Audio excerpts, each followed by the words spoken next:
The Shadow's dominion. The Shadow of Blackthorn Hollow has returned, and with each passing day, its hold on the town grows stronger.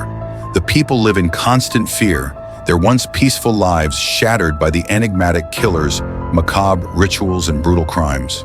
But as the body count rises, a glimmer of hope emerges, a clue that may finally unlock the mystery of the Shadow's identity. This is the next chapter in the terrifying saga of the Shadow of Blackthorn Hollow. The Shadow's reign. The year is 1495, and Blackthorn Hollow is a town under siege. The Shadow's crimes have become more brazen, its rituals more elaborate. Each murder is a spectacle designed to instill terror, and the townspeople are too afraid to even speak its name. The once bustling streets are now eerily silent, save for the occasional call of a raven, a harbinger of death. Seamus Flynn, now a hardened and determined police officer, continues to lead the investigation. Their team has grown, bolstered by new recruits. Aidan Byrne, a former soldier with a keen eye for detail. Caitlin O'Shea, an herbalist with knowledge of ancient medicines and poisons. Brother Michael, a monk who has joined the team to provide spiritual guidance and decipher the Shadow's enigmatic symbols. The team is united by a single goal: to stop the Shadow before it claims another victim.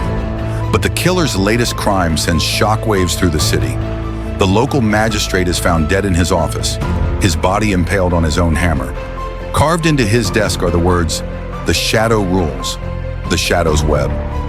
As the team investigates, they discover a disturbing pattern. The Shadow's victims are not chosen at random. Each has a connection to the city's past, particularly the events surrounding the pagan worshippers who were driven out centuries ago. The team begins to suspect that the Shadow is not just a killer, but a figure with a deep and personal vendetta against Blackthorn Hollow. Their investigation leads them to an old crumbling mansion on the edge of the forest, a place long abandoned and rumored to be cursed. Inside, they find a trove of disturbing artifacts, masks, costumes, and journals filled with cryptic writing. Among the journals is a name, Elias Blackthorn, the town's founder and the man who led the purge against the pagans. Brother Michael deciphers a passage that speaks of a ritual to bind a vengeful spirit to a human host, a spirit that would exact revenge on the descendants of those who wronged the pagans. The team realizes that the Shadow may be more than just a man. He may be the embodiment of an ancient curse, the Shadow's lair. The team ventures deeper into the forest, following a trail of raven figurines that leads them to a hidden cave. Inside, they find a chamber filled with mysterious relics, bones, candles, and a large circular altar engraved with the same symbols as the stone circle. In the center of the chamber stands a figure dressed in a tattered cloak, his face obscured by a mask made of raven feathers. The figure turns to face them, his voice a chilling whisper. "You cannot stop what has already begun." A fierce battle ensues, but the Shadow is unnaturally strong and agile. He escapes, leaving behind a single raven figurine and a cryptic message. The Shadow's dominion is eternal. The Shadow's gambit. The party returns to the village, determined to use their new knowledge to stop the Shadow. They devise a plan to lure him out, staging a reenactment of the pagan ritual, hoping to lure him into the open. But the Shadow is always one step ahead.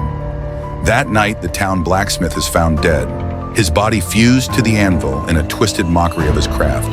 The Shadow's message is clear: "You cannot escape me." The team realizes that the Shadow is not only a killer, but a master manipulator who thrives on fear and chaos.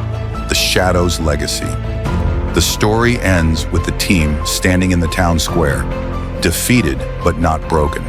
The Shadow remains at large, its true identity and motives still a mystery. Seamus vows to continue the hunt, no matter how long it takes. As day dawns, we see the town of Blackthorn Hollow, shrouded in mist, statues of ravens scattered throughout the streets. The Shadow of Blackthorn Hollow has returned, and its thirst for terror is stronger than ever. The townspeople live in fear, knowing the Shadow could strike at any moment. And though the team fights on, the legend of the Shadow lingers, a reminder that some evils never truly go away, merely waiting in the darkness for their next victim. Thank you for joining us on this chilling journey into the heart of darkness. If you enjoyed this tale of terror, be sure to like, comment, and subscribe for more spine-tingling stories from the annals of history. And remember, dear listeners, when the mist rolls in and the crows begin to caw, the shadow walks.